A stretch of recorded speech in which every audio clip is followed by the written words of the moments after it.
Your name Murray Cook, and your specialist subject. the band Sherbet. So, tell me about the first time you saw Sherbet.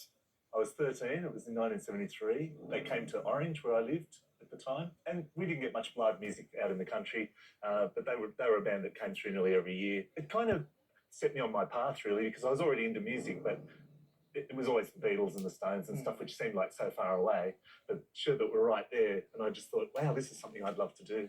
And so you've gone on to actually work with some of the guys from Sherbet, right? Yeah, we recently recorded an album, which is out now, called Evolution, and we co-wrote most of the songs with Garth Porter, who was the keyboard player in Sherbet, and he produced it as well, and Tony Mitchell, the bass player from Sherbet, played on all the songs as well. Not that long ago, you did like a version on Triple J with the Wiggles again. You performed a Tame Impala song. There are a whole bunch of people that have basically said they can die happy now that they've seen that. What does it mean to you that you can get that kind of reaction from people still? It's wonderful. It means that you made a difference in their lives, and you know, that even as adults, they still look really fondly at what we did, and you know, you're still kind of making a difference in their lives, and that's all you can really ask for, I think. All right, Murray, are you ready? I think I am. Okay, Murray, your time starts now. Sherbet hit #1 in Australia and had their only UK top 10 hit with which 1976 single that includes the lyrics, "I Caught You Out"? How's that? Correct. Citing personal and creative differences, which founding member of the group left the band in 1976? Clive Shakespeare. That is correct. Founding members Clive Shakespeare, Doug Ray and Danny Taylor were all previously bandmates in which Sydney-based soul funk group?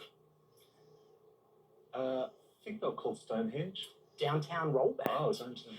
After splitting with American label MCA, Sherbet were persuaded by singer Andy Gibb to sign with which record label that also handled the Bee Gees? RSO. Correct. Creating a distinctive sound on the album On With The Show, Garth Porter used what electric keyboard that played tape loops of orchestral instruments? Mellotron. Correct. For 3 consecutive years in the mid-1970s, Daryl Braithwaite won which individual award presented by TV Week? King of Pop. Correct. Released in 1978, which single from Sherbet's self-titled album was the band's last top 10 hit in Australia? Another Night on the Road. That is correct. Later engineering a career comeback for Tina Turner, who served as the band's manager after meeting them when he was a university student? Roger Davies. That is correct. Sherbet's single How's That ended a record-breaking 14-week run at the top of the Australian charts by which band? ABBA. That is correct. At the insistence of their American record label, what did the band change its name to in 1979? Highway. Correct. In 1970, Sherbet played 4 nights a week during an 8-month residency at which venue housed in Sydney's Phoenician Club building?